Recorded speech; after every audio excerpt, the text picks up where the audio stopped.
Herkese merhaba, kanalıma hoş geldiniz. Bugün sizlerle uzun zamandır benden istemiş olduğunuz yıldız motifli kasket şapka modelimi. Şimdi baştan sona kadar şapkamın nasıl yapıldığını hemen sizlere anlatıyorum. Çileden sarılmış kağıt iple hazırlayacağım. Siz dilerseniz ince bir rafyayla da hazırlayabilirsiniz. Ama klasik kalınlıkta rafyalarla güzel olmuyor, bilginiz olsun. 3,5 numara tığ kullanacağım. Hemen şapkamıza başlayalım. Şimdi sihirli halka ile başlıyorum. Sihirli halkanın içerisine toplamda, bakın şuna göre hesap yapıyorum ben her zaman. Çünkü önemli olan şapkanın taban santimi. Şimdi 2, 3, 4, 5, 6. Şimdi 6 tane yaptığımızda bazen bakın kapamalar çok güzel olmuyor. Tam kapanmıyor ve çok sık olmasını istemiyorum. Ben her zaman taban yaparken ilmek sayısını buna göre hesaplıyorum. 6, yani 6 bizim için yeterli olmayacak. 7 ve 8. Şimdi kısa ipimi kaydırıp bakacağım. Bu arada yavaş yavaş çekiyorum. Çünkü kopmalar olabiliyor. 8 sık iğne benim için yeterli oldu. Siz de ipinizin inceliğine ve kalınlığına göre bu şekilde bakarak hesap edebilirsiniz. Şimdi ilk yapmış olduğum sık iğnenin tepe noktasına batıyorum. Şu kısa kalan ipimi arkada gizleyeceğim. Diğer ilmeğimden kaydırdım ve bir zincir çektim. Bakın şu anda sihirli halkam oluştu. Şimdi bütün sık iğne tepelerinin hepsine ikişer tane sık iğne yapacağız. 1 ve 2. Bu arada elimi çok sıkı yapmamaya özen göstereceğim. Çünkü eğer çok sıkı yaparsam çantada kasmalar oluyor. Çok gevşek yaparsam da yine aynı şekilde bozuk bozuk bir görüntü oluyor. Elinize ona göre ayarlamaya çalışın. Kağıt ip örerken eğer kağıt ip yeni kullananlar oluyor. Yeni örgüye başlayanlar oluyor aranızda. Eliniz çok zorlanıyorsa 1 numara büyük tığa geçin lütfen. Yani 3,5 numara sizi çok yoruyorsa 4 numara tığ ile örmenizi öneririm. Şimdi hepsine çift batıyorum. Küçük ipimi arkada gizliyorum.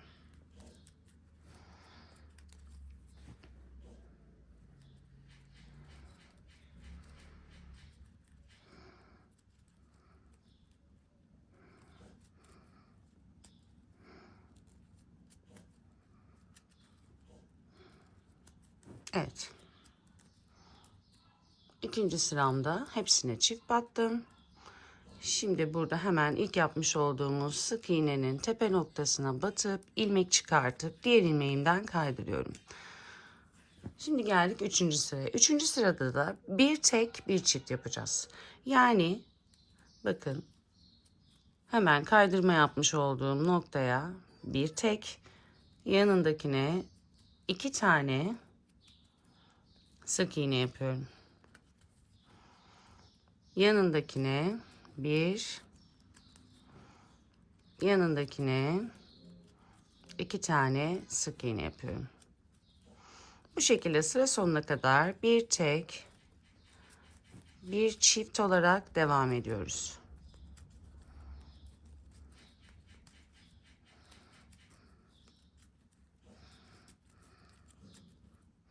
Elimizle açalım, düzeltme yapalım. Her örmemizde bu çok önemli. Sıra sonuna geldim. Son çiftimi yaptım. İlk yapmış olduğum sık iğnenin tepe noktasına batıyorum. Diğer ilmeğimden kaydırıyorum. Şimdi burada bütün tabanlarımda diğer videolarımı izlediyseniz kesin görmüşsünüzdür. Önemli olan bir püf noktası var. Eğer bakın burada çift yapmış olduğumuz yerlerin üzerine hep çift batarak devam edersek örgümüz biraz böyle altıgen, üçgen bir görüntüye sahip olur. Bu sebeple artırmaları yaparken çiftin üzerine kesinlikle çift batmamaya çalışacağız. Yani şimdi benim iki tek bir çift yapmam gerekiyor. Bu sebeple başlangıç noktasında tek vardı. Tekin üzerine çift batacağım. Yanda 2 tane tek vardı. Bunların üzerine de tek batacağım arkadaşlar. Yani 3 tek bir çift yapacağız. Başlangıç noktasına tekin üzerine çift battım. Özür dilerim. 2 tek bir çift yapacağız. Başlangıç noktasına çift battım. Tekin üzerine, çiftlerin üzerine 2 tekimi batıyorum. Geldik yandaki diğer teke. Tekin üzerine çift batıyorum. Çiftlerin üzerine çift battığımda inanılmaz çirkin, kötü bir görüntü oluyor. Ve bakın çiftin üzerine geldim. Tek battım. Tekin üzerine geldim. Tekimi yaptım. Çiftimi yaptım. Çiftlerin üzerine de bir, iki tekimi yaptım. Yani ne yapıyorduk? 2 tek bir çift yapıyoruz bu sırada. Çiftimi tekin üzerine yaptım. Birinci tekimi çift gördüğüm noktaya, ikinci tekimi de diğerine battım. Çift, tek ve tek. 2 tek, bir çift. 2 tek, bir çift.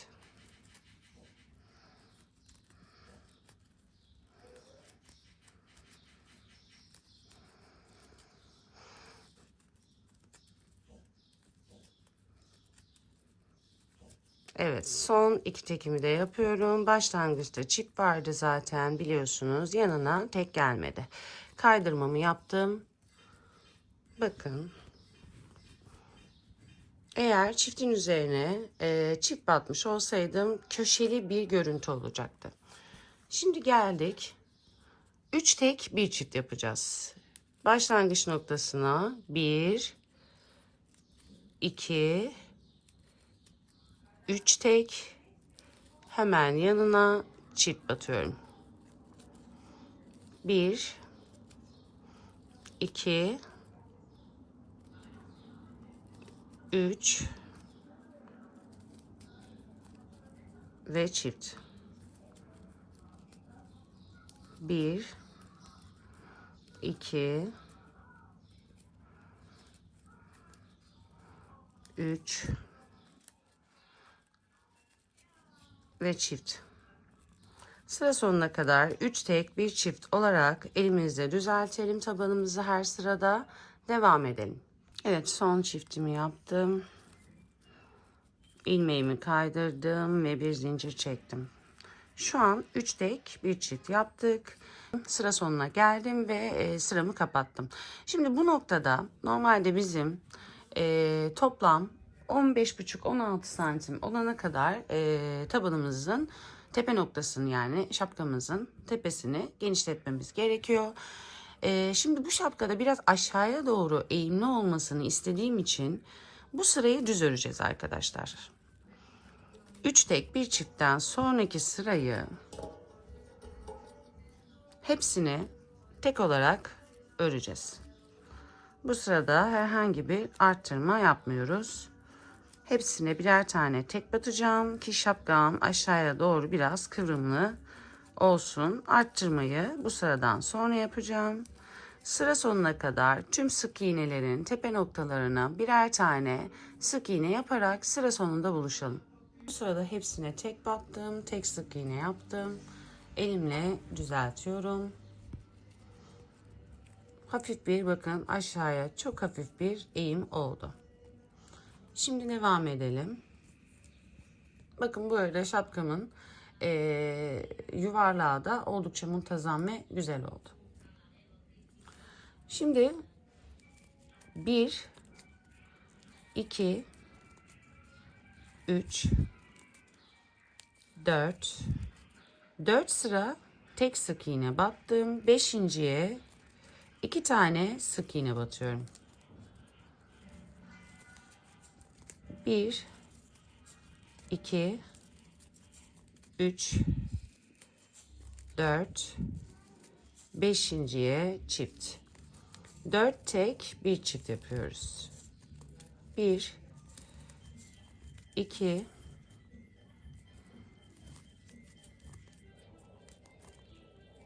3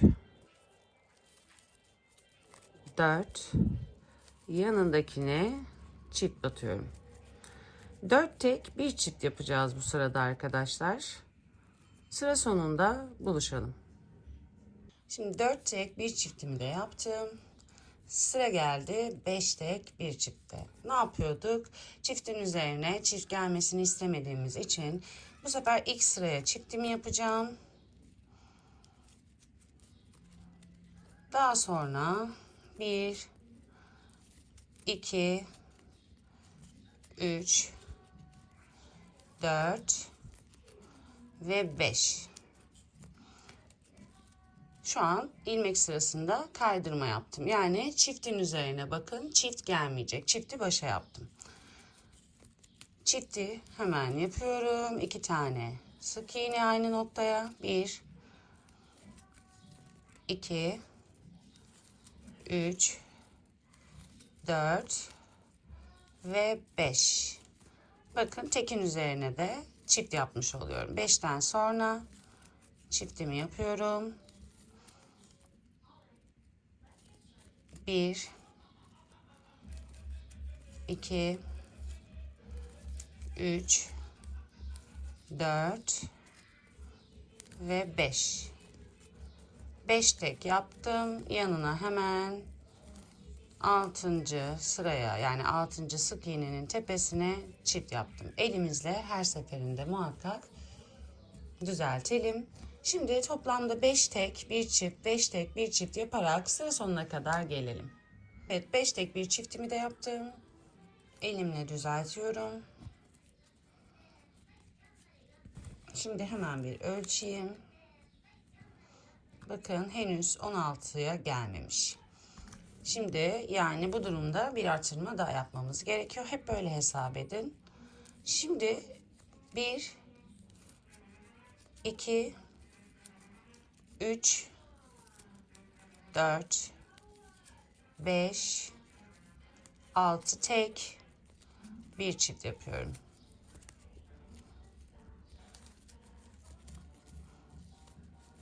Bir 2 3 4 5 6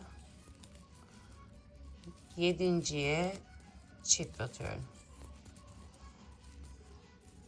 Şimdi sıra sonuna kadar 6 tek, bir çift yapacağız. Evet, son sırama geldim. 1 2 3 4 5 6 tek, bir çift. Yani 7. de çift battım arkadaşlar. Şimdi bu noktada bir sıra daha devam etmemiz gerekiyor bizim. Bu bizim için yeterli değil. Çünkü 15-15,5 santim oldu. Şimdi 7 tek, bir çift yapacağız. Hemen yön değiştiriyorum. Çifti ilk sıraya yaptım. Şimdi 1 2 3 4 5 6 7, hemen yanına 2 tane sık iğne yapıyorum aynı boşluğa ve çift. 7 tek, bir çift bizim son sıramız oluyor. Ondan sonra gövde kısmına başlayacağız. Şimdi bu sıradan sonra 7 tek, bir çift yapalım ve gelelim. Evet, şimdi 16,5 santim olana kadar tabanımı genişlettim. Şimdi artık gövde kısmına geçeceğiz. 7 tek, bir çiftten sonra 3 sıra aşağıya doğru sık iğne yapalım. 3 sıra sık iğneden sonra yıldız modelimize geçeceğiz. Yıldız modelinde buluşalım. Evet, bakın şimdi 3 sıra düz sık iğne ördük ve şimdi yıldız modeline geçeceğiz. Bu noktada sizlere hemen şöyle bir ölçü vermek istiyorum. Başınıza taktığınızda zaten eğer olduysa tamamdır. Bakın şu şekilde 16 santim tabanım var. Ve şu anda artık gövdeye geçtim. 3 sıra düz sık iğne ördük. Şimdi yıldız modeline geçiyoruz arkadaşlar. Bakın zincir çekmiştik. Hafif ilmeğimizi sık iğne boyutuna gelene kadar uzatıyoruz. Tığımıza ipimizi doladık. Kaydırma yapmış olduğumuz noktaya batıp ilmek çıkartıp tığımızın üzerinde bekletiyoruz. Tekrar doladık. 2 atladık. Üçüncüye battık. İlmek çıkardık. Tekrar doladık. Aynı noktaya 2 kere batacağız. İkinci kez battım. Şimdi tekrar dolayıp bekletiyorum tığımın üzerinde. 1 2 atlıyoruz. Üçüncüye batıyorum. Bakın yüksek çekelim birazcık kasılmasın. Doladım. Aynı noktaya battım ve çektim. Şimdi bakın tığımın üzerindeki ilmeklerin hepsinin içerisinden tek seferde geçiyorum. Şurada bakın zinciri şu şekilde atacağım. Zincir çekerken ilmek aldığım noktadan ipimi geçirdim ve bu noktada bir zincir çektim. Şimdi tekrar göstereyim burayı sizlere. Söküyorum. Kaydırmayı yaptık. Zincir çektik. Bakın ilmeklerinizi uzun çekin. Eğer uzun çekmezseniz kasma olur. Aynı noktaya battım, uzattım. 2 atladım, 3'e battım, uzattım. 2 atladım, aynı noktaya battım. 2 atladım. Tekrar buraya 2 defa battım. Hepsini birden çektim. Bakın zincir çekmiyorum. Zincir çekmeden alttan ilmek aldım, kaydırma yaptım ve o şekilde zincir çektim. Şimdi bunun böyle kasmasına aldanmayın. Birazdan tam hepsini ördüğümüzde düzelecek. İlmeğimizi yukarıya doğru çekiyoruz. Biraz uzun çekelim, kasma yapmasın. Bakın buradaki boşluğa battım. Zincir çekmiş olduğumuz boşluk. Tekrar yükselttim. Son yapmış olduğumuz motifin olduğu noktaya tekrar 2 kere battım. İyice yukarıya doğru çektim. 2 atladım. Üçüncüye battım. İlmek çıkardım. Tekrar battım. Yani tüm deliklere arkadaşlar, tüm sıralara 2 kere batıyoruz. Bakın kaydırma yaptım. İpten çıkardım. Kaydırma yapıp bir zincir çektim. Tamamıyla motifimiz böyle devam edecek. Bu ilk sırada sadece biraz kasma yapmış gibi duruyor olabilir ya da direkt şu şekilde de başlayabilirsiniz. İlk sırada 3 batmazsınız. Kendimizi garantiye alalım diyorsanız eğer zincir çektik, olabildiğince yükselttik, doladık, aynı noktaya battık, yukarıya doğru çektim. Doladım, 2 atladım, 3'e battım, çektim. Aynı noktaya ikinci kez battım. Hepsini birden çektim. Bakın burada hemen görüyorsunuz. Zinciri çekmiş olduğumuz ipten ipi kaydırıp o şekilde zincir çekiyoruz. İlk sırayı bu şekilde yapın. Sonra yükseltin. Dolayın. Bakın buradaki zincir çekmiş olduğumuz orta noktaya batıp tekrar ipimizi yükselttik, doladık. Son yapmış olduğumuz motifin aynı noktasına battık 2 kere, doladık, 2 atladık, üçüncüye battık. Hepsini birden çektik. Burada bakın ip kaydırdığımız ipi görüyorsunuz. Battım, ilmek çıkardım, kaydırdım ve bir zincir çektim. Ya da bu şekilde yaparsınız. Bu şekilde yaparsanız bakın biraz daha muntazam gözüktü. Yani sadece başlangıçta 2 ama sonraki sıralarda hep 3 noktaya batacağız. Yani birinci noktamız yükselt. Boş zincirin içerisine bat, yükselt, dola. Son batmış olduğumuz aynı noktaya. Daha sonra 2 atlayıp 3'e batıyoruz. Yükselterek ilmekleri olabildiğince yükseltelim. Yoksa kasma yapıyor. Ya da bu şekilde yapacaksınız arkadaşlar. Devam edelim. Burada yanlış yaptım ama bakın bazen ben bile yapabiliyorum. Ne yapıyordum? Kaydırma yaptığımız ipin arkasından ilmek çıkardım. kaydırma yaptım. Ondan sonra zincir çektim. Böyle yaptığımda delikler daha dar oluyor. Az önceki gibi yaparsam delikler daha bol oluyor. Yükseltin. Doladım. Zincir çektiğimiz noktaya battım. Son noktaya 2 kez battım. 2 atladım. 3. sık iğnenin içerisine 2 battım. Hepsini birlikte çektim. Bakın çekmiş olduğum ipin içerisinden kaydırma yapıyorum ve bir zincir çekiyorum. Bu şekilde farklı hiçbir işlem yok. Yükselt. Zincirin içerisinden bat. Son yapmış olduğum 2 atla 3.'ye bat. Çıkar, dola. 2. kez. Burada bakın görüyorsunuz bu ipi. İçerisinden ilmek çıkardım, kaydırdım ve bir zincir çektim.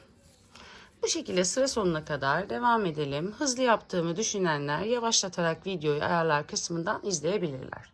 Evet bakın son noktaya geldim. Son bir tane daha çiçek yapacağım. 2 tane ile başlamıştık. Sonradan 3 noktaya batmıştık biliyorsunuz ki. Uzatıyorum, doladım. Zincir çektiğimiz noktaya battım. Son yapmış olduğum modele battım. Aynı sık iğneye. Şimdi 2 atlayıp 1 2. Bakın ilk yapmış olduğumuz burada görüyorsunuz. İlk yapmış olduğumuz yerin aynı noktaya yani kaydırma yapmış olduğumuz noktaya batıp yine 2 kere batıp ilmek çıkartıyorum. Çekiyorum. Ne yapıyorduk? Burada çekmiş olduğumuz ilmekten kaydırma yapıp ondan sonra zincir çekiyorduk. Bakın. Son yıldızımı da yaptım. Şimdi uzatıp doladım. Zincir çektiğimiz noktaya battım. İlmek çıkardım ve burada bakın zincir çekmiş olduğumuz noktayı görüyorsunuz. Burayla birleştireceğim. Bu noktaya batıyorum. İlmek çıkartıyorum ve diğer bu ilmeklerin içerisinden geçirip bir zincir çekiyorum. İlk sıramız böyle arkadaşlar.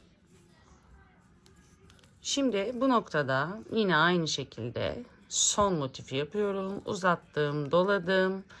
Aynı noktaya battım. İlmek çıkardım. Şimdi yine 2 tane yapacağız başlangıçta. Bakın çiçeklerin ortaları.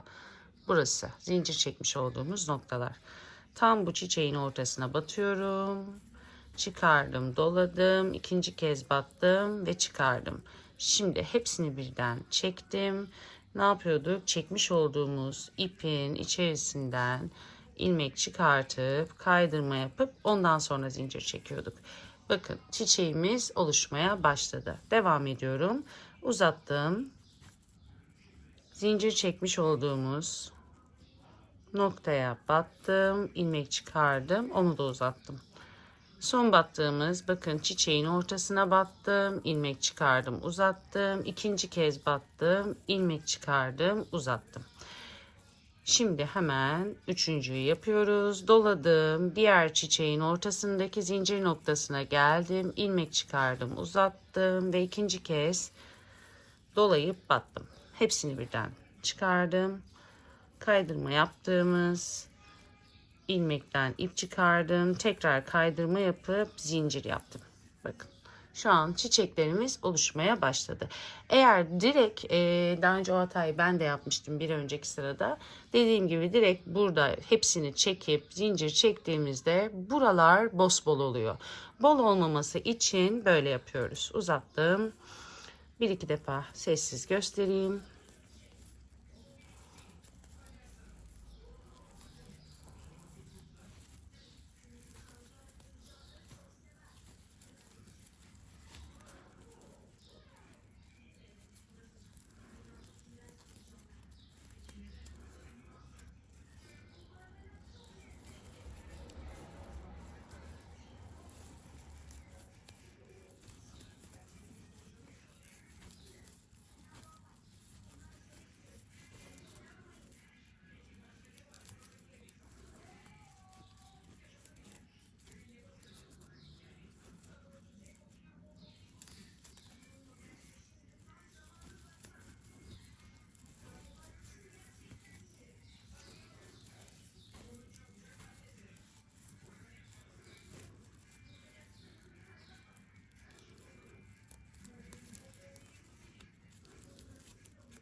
Evet, bu şekilde sıra sonuna kadar devam edelim.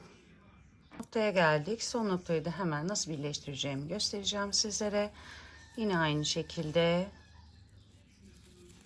battım, yükselttim. Son battığımız çiçeğin içerisine batıyorum. 2 kere batıyorum. Bakın burada başlangıç noktamız burasıydı. Hemen ilk yapmış olduğumuz motifin içerisine batıyoruz. Hepsini birlikte çekip çektiğimiz ipe batıp ilmek kaydırıyorum ve bir zincir çekiyorum. Şimdi bu iki noktayı birleştirmek kaldı. Bakın burasıydı ilk yapmış olduğumuz nokta. Onu da hemen yükseltiyorum. Doluyorum, batıyorum. Tekrar ilmek çıkartıyorum. Bakın ilk yaptığımız zincir noktasına battım. İlmek çıkardım ve diğer ilmeklerimden çekiyorum. Evet, şapkamız bitti. Bakın yıldız motiflerimiz ortaya çıktı. Şimdi bu noktada bir sık iğne sırası geçelim. Sonra başımızda sıvazlamayı göstereceğim sizlere. Kaydırma yapmış olduğumuz noktaya batıyorum. Bir sık iğne yapıyorum. Hemen yan tarafa atladım. Bakın bunların hepsinin içine batmak istemiyorum. Çok potluk yapıyor bu sebeple. Sadece şurada gördüğünüz bir şu çizgi kalsın. 2 kere battık. Çünkü aralarda 2 zincir, 2 sık iğne boşluk bırakıp üçüncüye batmıştık. Çiçeğin ortasına sık iğne. Hemen yan tarafa geçtim. Bir çizgi bırakıp diğerlerine sık iğne. Çiçeğin ortası. Bir çizgi bıraktım bakın aşağıda. Bakın şu şekilde. Bunları bilerek almıyorum. Eğer bunları da alırsak burası çok kalın ve kötü durur. Ama isterseniz siz buralara da batarak alabilirsiniz. Ben almayacağım. Çiçeklerin ortası. İster böyle batın, sık iğneler yapın. Tamamıyla size kalmış. Eğer bu benim hoşuma gitti, ben onları almak istemiyorum diyorsanız direkt oraya batabilirsiniz. Ama ben bu çizgileri bırakacağım ve bu şekilde yapacağım. Boşluk, tek çizgi bırakıyorum bakın. Hepsine batmayacağım. 2 tane sık iğne. Çiçeğin ortası. Tek çizgi bıraktım. Siz dilerseniz hepsini alabilirsiniz.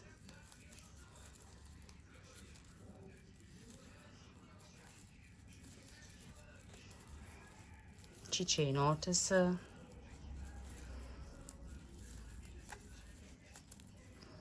İki tane. Yani boşluklara 2 tane batacağım. Bir tane de çiçeğin ortasına batacağım. Yine söylüyorum. Siz isterseniz komple bu şekilde tüm boşluklara batarsınız. Ben çok kalın olacağını düşündüğüm için batmıyorum. Bir çizgi bırakıyorum. Hatta direkt ucuna bile batabilirsiniz. Bir çizgi yerine sadece uzattığımız ilmeğin üzerine batarsınız. Sıra sonuna kadar bu şekilde devam edelim. Şimdi bakın son sıraya geldim. Hemen ilk yapmış olduğum sık iğnenin tepe noktasına batıp bir ilmek kaydırdım ve bir zincir çektim. Şimdi bu sırada bir sıra sık iğne yaptık ve bitirdik. Şimdi bir sıra daha sık iğne yapıyorum. Sonra zaten bunu başınıza takacaksınız. Yeterli mi, yeterli değil mi diye. Genelde gövde kısmını ben 10 veya 11 santim yapıyorum. Bir sıra daha sık iğne yapacağız.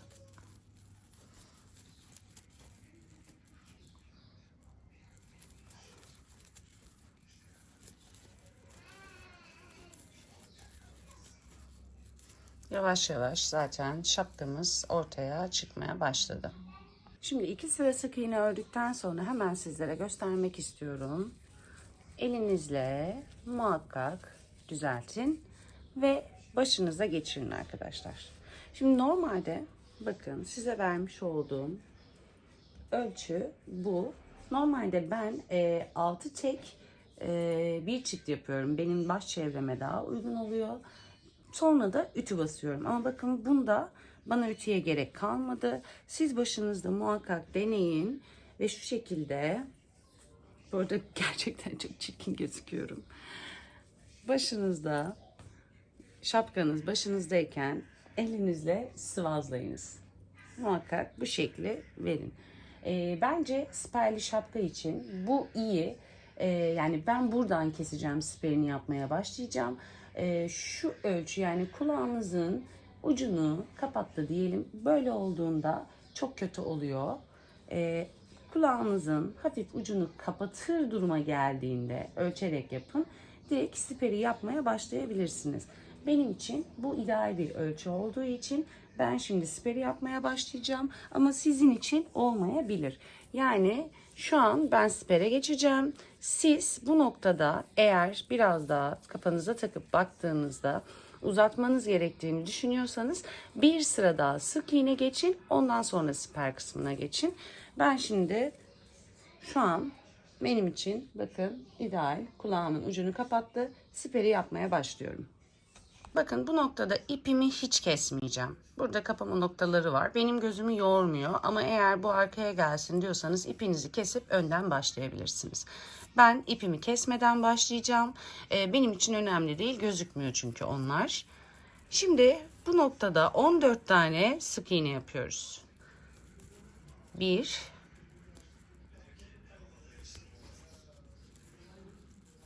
2 3 4 5 6 7 8 9 10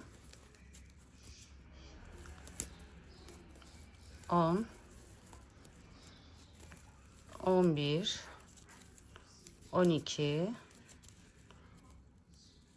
13 ve 14. 14 sık iğne yapıyoruz. Bir zincir çekiyorum ve ipimi kesiyorum. Şu şekilde çekin ki şu zinciriniz daralsın. Bakın 14 tane sık iğne yaptık. Zincir çektik, kestik. Şimdi hemen tekrar başa dönüyorum. Kilit zincir yapıyorum. Bakın her sırada bundan sonra artık yeni başladığımız sırada bir önceki muhakkak bakın ilk sık iğnemizi buraya yapmıştık. Şurayı saymayalım. Burası bizim kaydırma noktamızdı. Bir öncekine batıyorum ve bir sık iğne yapıyorum. Aynı işlemi sonda da yapacağım. Yani buraya battıktan sonra muhakkak başta ve sonda birer tane sık iğne yapacağız. Kaydırarak birer sık iğne yapacağız. Şimdi arkadaşlar şu küçük kısa kalan ipimizi de arkada gizleyerek bir çift bir tek yapıyorum. Siz bunu dilerseniz hepsini çift yapabilirsiniz de ben bir çift bir tek yapacağım. Hatta ben direkt şöyle anlatayım. Hiç bir çift bir tek yapmayalım. Nedenini söyleyeyim. Çünkü genelde herkes şapkanın aşağıda durmasını sevmez. İlk sıra hep yukarıda olsun ister. Diğer siperli şapkalarımda az önce söylemiş olduğum bir tek bir çift videosu da var. Bakabilirsiniz. Bunun hepsini çift çalışmak istiyorum. Bakın sık iğneden öncekine ne yapıyorduk? Hep batıyoruz demiştik. Şimdi burada yapmış olduğumuz sık iğnelerin hepsine çift batacağız arkadaşlar. Tüm sık iğnelerin içerisine 2 tane batıyoruz. Kısa ipi arkada yürüttüm.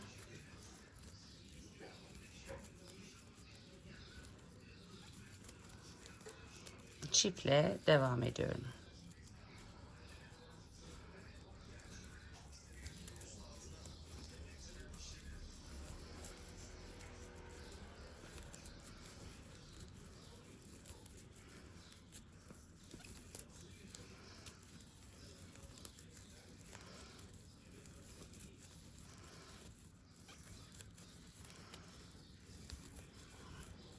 Bilerek videoyu kesmiyorum. Sona kadar görün istiyorum. Tabii daldım ben. Çift yerine tek batmaya başladım. Hepsine çift batıyorum.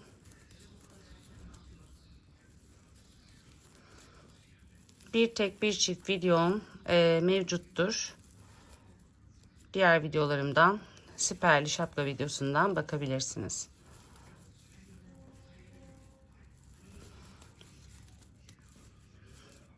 Bakıyorum yanlış olmuş mu? Hayır, hepsine çift battım. Son 2 sık iğnem kaldı. Buna da çift battım. Son sık iğneme de çift batıyorum. Evet, ve bakın bu noktada şu ipi yine arada gizleyeceğim. Ne diyorduk? Başta ve sonda muhakkak bir fazladan arttırma yaparmış gibi sık iğne yapıyoruz. Başta batmıştım, sonda da battım. Şimdi her battığımızda sonda mecbur ipimizi keseceğiz. Zincir çektim, ipimi kestim ve başlangıç noktasına geldim. Şimdi tekrar ipimi sıkılıyorum. Bir zincir yaptım, sıkıladım, başa geldim. Ne demiştik? Her seferinde başa muhakkak bir arttırma yapıyoruz. Yine arttırmamı yaptım. Bu sefer tüm sık iğnelerin ipimi arkada yürütüyorum. Hepsine tek batacağız. Bu birinci sıramız. Toplamda 3 sıra tek yapacağız. Muhakkak her sırada unutmuyoruz. Birer tane başta ve sonda fazladan artırma yapacağız. Şimdi bütün çift yapmış olduğumuz sık iğnelerin tepe boşluklarına batarak birer tane sık iğne yapıyoruz. Bu benim birinci sıram. 2 sıra daha yapacağız. Toplamda 3 sıra sık iğne yapacağız. Evet, sıra sonuna geldim. Son arttırmamı yapacağım. Bakın, arttırma yapmış olduğumuz noktaydı. Buraya da tek batıyorum.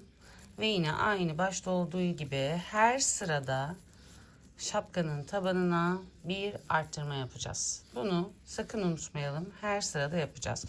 Bu bizim ilk tekli sık iğne sıramızdı. Şimdi 1, 2, bu birinci, 2 ve 3. 2 sırada düz tek öreceğiz. Ondan sonra artırma yapacağız arkadaşlar. Birinci sırayı ördük. 1, 2 sırada dümdüz sık iğne örelim. Artırmaları lütfen başta ve sonda unutmayalım. Hep birer tane artırma batarak gideceğiz. Evet, bakın şimdi hemen başa dönüyorum. Ne yaptığımızı gösteriyorum. 14 sıra ördük, çift battık. 1, 2, 3 sırada tek sık iğne yaptık. Şimdi tekrar ikinci artırma yerimizdeyiz.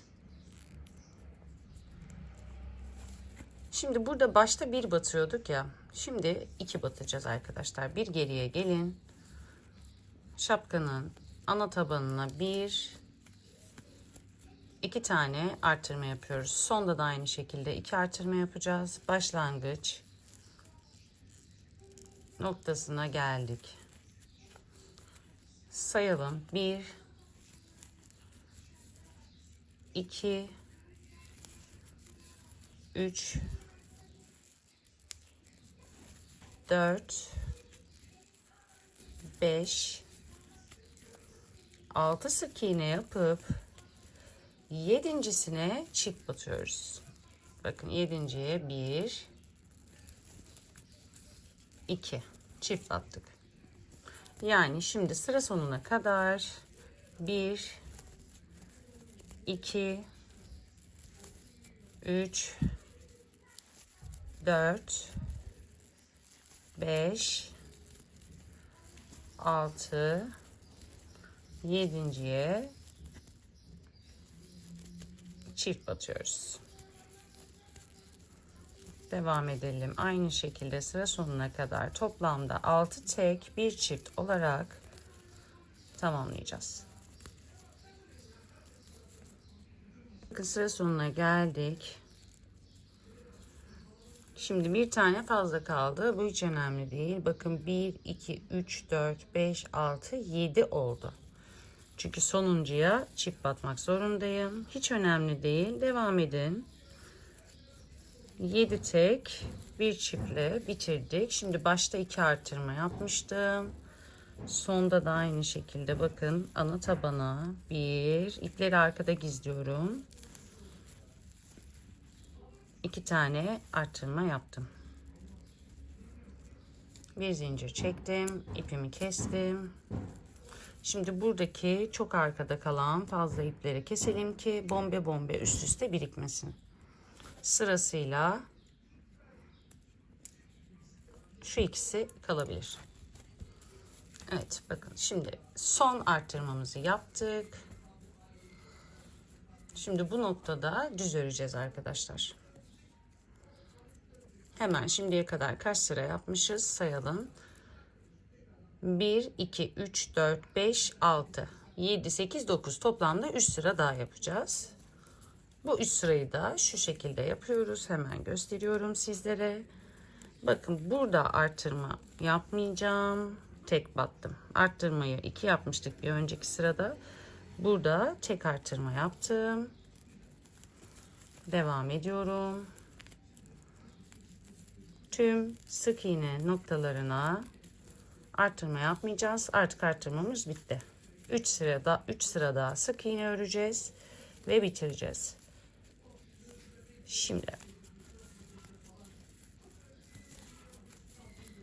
sıra sonuna kadar başta bir artırma yapmıştık. Bir önceki sırada 2 artırma yapmıştık. Bilginiz olsun. Sıra sonuna kadar devam ediyorum.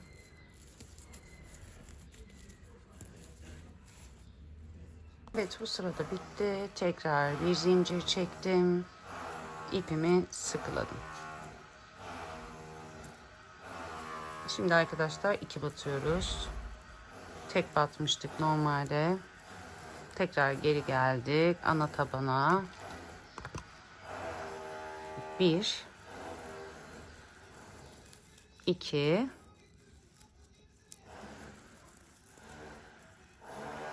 gölgeliğe geldik. İpimi arkada yürütüyorum. Yine sıra sonuna kadar devam ediyorum.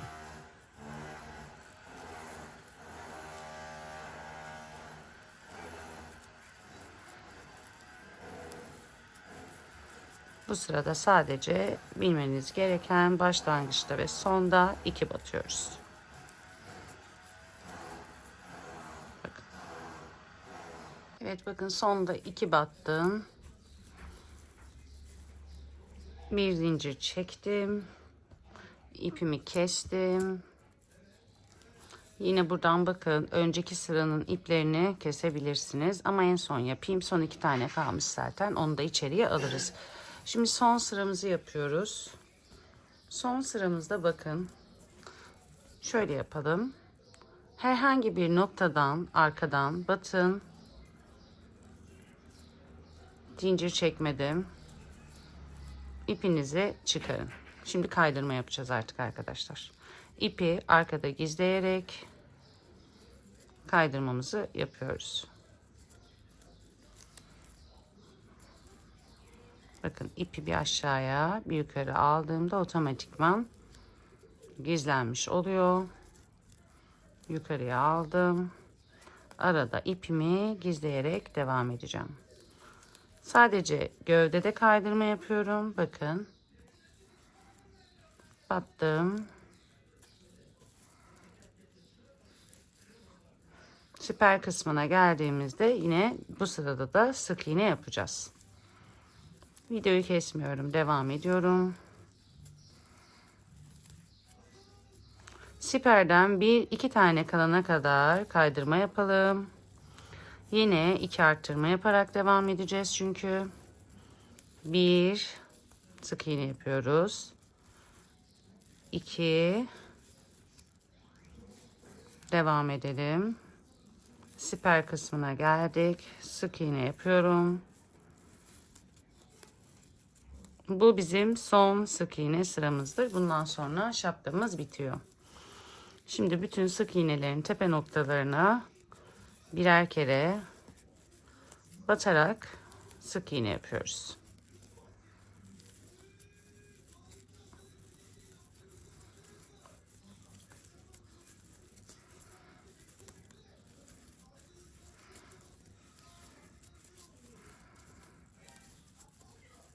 Sıra sonuna yaklaştığımızda sıra sonunda buluşalım lütfen. Evet, sıra sonuna yaklaştım.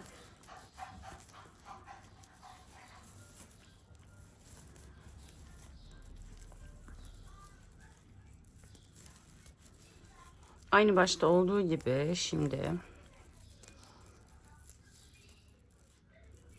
2 tane artırma yapıyorum. 1 ve 2. 2 artırmadan sonra ne yapıyorduk? Artık şu iplerimi keseyim. Kaydırmada içine almak istemiyorum. Kısa kalan iplerimizi kestik. Şimdi kaydırmaya geçtim. 2 tane artırmadan sonra kaydırma yaparak devam ediyoruz.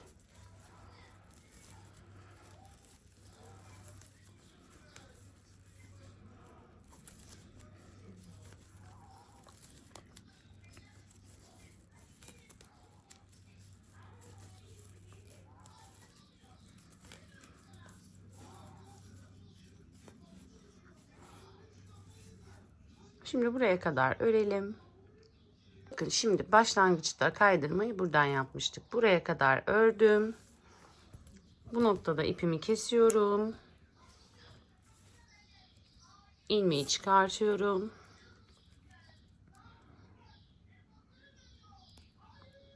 İğne yardımıyla şimdi iki noktayı birleştirip ilmek görüntüsü vereceğiz. Bu arada en sevmediğim şey kağıt ipi iğneye geçirmek. Beni çok zorluyor. Bakın burada ilk yapmış olduğumuz kaydırmanın ilmeğin şöyle yan bir şekilde tam ortasından geçiriyorum. Daha sonra son yapmış olduğum kaydırmanın o başak görüntüsünün ortasından geçirdim. Bakın burada bir ilmek görüntüsü verdik. Şimdi muntazam bir şekilde ipimi arkadan gizleyeceğim. Sonra ütüleme kısmına geçeceğiz. Arkadaşlar ütü yaparken ütülemekten hiç korkmayın. Öncelikle dıştan sadece siper kısmınıza şöyle birazcık ütü vurun. Daha sonra iç kısmını çevirin. Bakın çiçekleri de ütüleyin. Çiçekler de birazcık kıvam alsın, düz bir kıvam alsın. Buhar basıyorum bu arada. Bakın hiç çekinmiyorum. Hiçbir şey olmaz. Islansa da kağıt ip kuruduğunda aynı forma gelir arkadaşlar. İçten de buhar veriyoruz. Önemli olan zaten siper kısmı. Bakın. Burayı zaten başımıza sıvazlama yöntemiyle şekil verebildiğimiz için biraz yumuşama olur. Mesela 15 santim benim baş çevrem. 15,5 santim. Bu bana büyük. Ütülediğimde belki biraz daha büyük gelecektir. Dediğim gibi eğer baş çevreniz standarda uygun değil, daha küçükse benim gibi 15,5 santimde yani 6 artı 1 yani 6 tek bir çiftte bırakabilirsiniz. Siper kısmına son bir kez daha birazcık ütü vuruyorum. Önemli olan kısımlar buralar arkadaşlar. Evet bakın. Gayet muntazam oldu. Şimdi hemen şapkamızı takıp deneyelim. Şimdi şapkamın son duruşunu sizlere gösteriyorum. Ve bitti. Budur arkadaşlar. Olması gereken görüntü. Yandan bakın. Ya dediğim gibi aslında bana büyük değil. Normalde mağazada ben standart beden bir şapkayı denediğimde böyle hani rüzgarda uçacakmış gibi oluyor ya. O kıvamda. Yani aslında standart beden dedikleri bu. 16 santim taban, 10-11 santim gövde, 6 santim genelde klasik gölgelik olur. Ama tabii ki bizim gölgeliğimiz bu arkadaşlar. Umarım videomu beğenmişsinizdir. Lütfen benim için beğendiyseniz beğen butonunu tıklamayı unutmayınız. Kanalıma abone değilseniz bana destek vermek için kanalıma abone olabilirsiniz. Hepinizi çok seviyorum. Hoşça kalın.